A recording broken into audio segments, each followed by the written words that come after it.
My name is Clara, and I'm 30 years old. I live in Seattle, where I've built a life I can finally call my own. But getting here wasn't easy. It took courage, heartbreak, and a battle against shadows that still sometimes creep into my life. To understand where I am now, you need to know where I came from. I grew up in a small, quiet town near Denver. My childhood was anything but ordinary. My father, Michael, was a strict man, a disciplinarian who believed control was love. He monitored every detail of my life, from what I wore to who I spoke to. Freedom was a foreign concept, and disobedience came with consequences that were swift and harsh. There were no sleepovers, no unsupervised outings, and certainly no space for rebellion. My dreams of independence were stifled under his watchful gaze, but I kept them alive in secret. As I grew older, the walls of my father's control felt more suffocating. He decided which college I would attend, a small, remote campus far from the bustling city life I yearned for. He told himself it was for my safety, but I knew it was to keep me tethered. Yet, college became a glimmer of hope. For the first time, I experienced small tastes of freedom. I chose my own classes, made my own friends, and, most importantly, started envisioning a life beyond my father's grip. After graduation, I made the boldest decision of my life. I moved to Seattle. It was a city that felt alive, a stark contrast to the suffocating quiet of my hometown. I landed a job at a promising tech startup and rented a modest apartment overlooking the vibrant streets. For the first time, I was truly alone, and it was exhilarating. I filled my days with work and my evenings with long walks, exploring my newfound freedom one step at a time. But the past has a way of clinging to you, no matter how far you run. At first, it was subtle. A phone call from an unknown number that disconnected when I answered. A package delivered to my apartment with no return address. Strange but not alarming. I brushed them off, chalking them up to coincidence.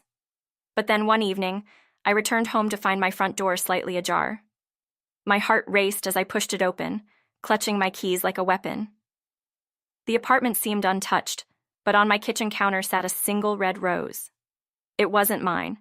I tried to tell myself it was a mistake, that someone had accidentally entered the wrong apartment. But deep down, I knew better. My father's words echoed in my mind.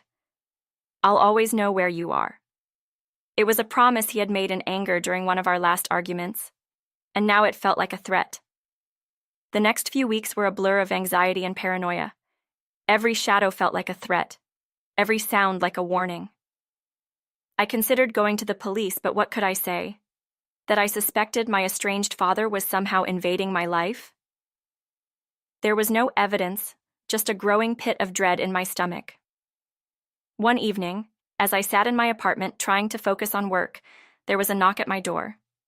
My neighbor, a kind and unassuming man named Peter, stood there with a concerned look.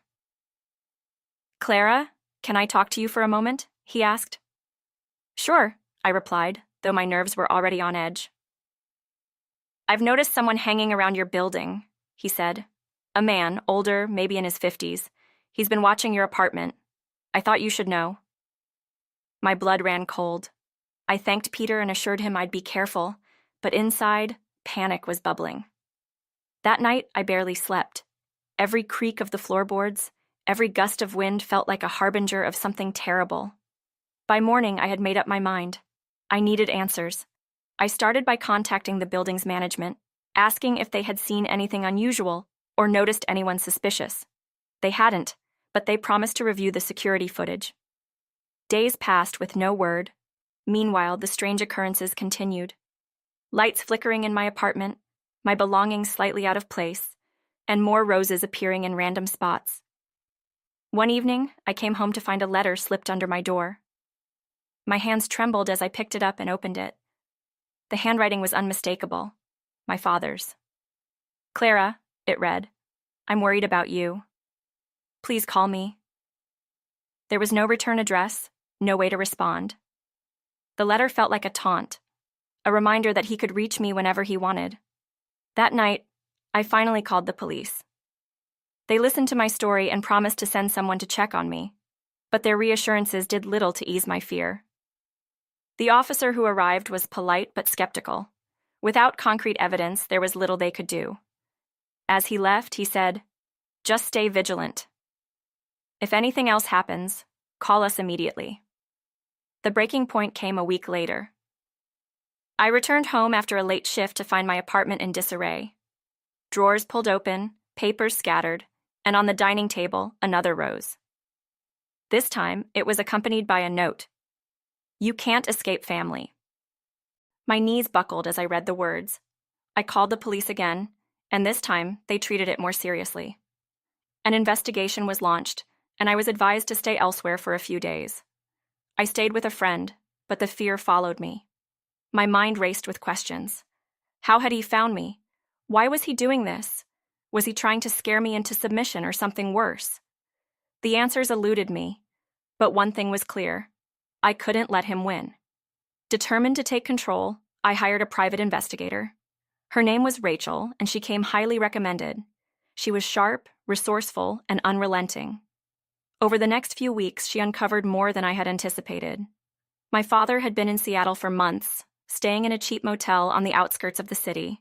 He had been watching me, tracking my movements, and even befriending some of my neighbors to gather information. The depth of his obsession was chilling. With Rachel's help, I obtained a restraining order. It was a small victory, but it felt monumental. For the first time in months, I felt a glimmer of hope. The restraining order meant he couldn't come near me, but it didn't erase the fear that had settled deep within me. One evening, Rachel called with news. "Clara, I think you should see this," she said, her voice grave. She had uncovered old emails my father had sent to someone, detailing his plans to reunite with me. They were filled with delusions about how he was saving me from the dangers of the city, how he believed I couldn't survive without him. It was clear he didn't see his actions as harmful. To him, it was love. The realization hit me like a freight train. My father wasn't just controlling, he was deeply unwell. His need for control stemmed from his own insecurities and fears, and I had become the unwilling target of his fixation. Knowing this didn't make it easier, but it gave me clarity. This wasn't just a battle for my safety, it was a fight for my autonomy and peace of mind. The next few weeks were a whirlwind. I worked with the police, shared everything Rachel had uncovered, and took additional security measures. I installed cameras in my apartment, changed my locks, and even considered moving. But moving felt like running, and I was tired of running. One evening, as I sat in my apartment, the weight of it all pressing down on me, there was a knock at my door. My heart leaped into my throat. I checked the peephole and saw Rachel. She held up her phone, showing me a text. "He's been arrested." Relief washed over me like a tidal wave. My father had violated the restraining order, showing up at my building again. This time the police were ready. He was taken into custody and charged with stalking. It wasn't the end of my journey, but it was a turning point. For the first time, I felt like I could breathe again. As the months passed, I began to rebuild. Therapy became a cornerstone of my recovery, helping me unpack the years of control and fear I had endured. I reconnected with old friends, started new hobbies, and even adopted a rescue dog named Luna. Her playful energy was a reminder that life could be joyful, even after the darkest times. My father's trial came and went. He was sentenced to mandatory counseling and a year of probation. It wasn't the closure I had imagined, but it was enough. I wrote him a letter, one I never sent, pouring out all the pain, anger, and betrayal I had felt. Writing it was cathartic, a way to release the hold he had on me. Now, as I sit in my apartment, Luna curled up at my feet, I feel a sense of peace I never thought possible. My journey isn't over, but I've reclaimed my life, one step at a time. The shadows of the past may linger, but they no longer define me. This is my story, and for the first time, I'm the one writing it. Still, there are moments when the memories resurface, uninvited. Sometimes I'll catch myself scanning the crowd on the street, or feeling my heart quicken when my phone rings unexpectedly. But each time, I remind myself that I'm stronger now. I've built a support system and a sense of self that no one can take away from me. Rachel checks in occasionally, and Peter has become a trusted friend. Luna, with her boundless energy, is a constant reminder of the joy that comes from second chances. Recently, I started volunteering at a local shelter, helping others who are escaping difficult situations. It's fulfilling in a way I never expected, giving me a sense of purpose and connection. I've learned that healing isn't a straight line. It's a process, filled with highs and lows, but every step forward matters. One day, while organizing donations at the shelter, I met a young woman named Emily. She was quiet, her eyes filled with the same fear and uncertainty I had once known so well. We struck up a conversation, and over time, she opened up about her struggles. Sharing my story with her felt like coming full circle.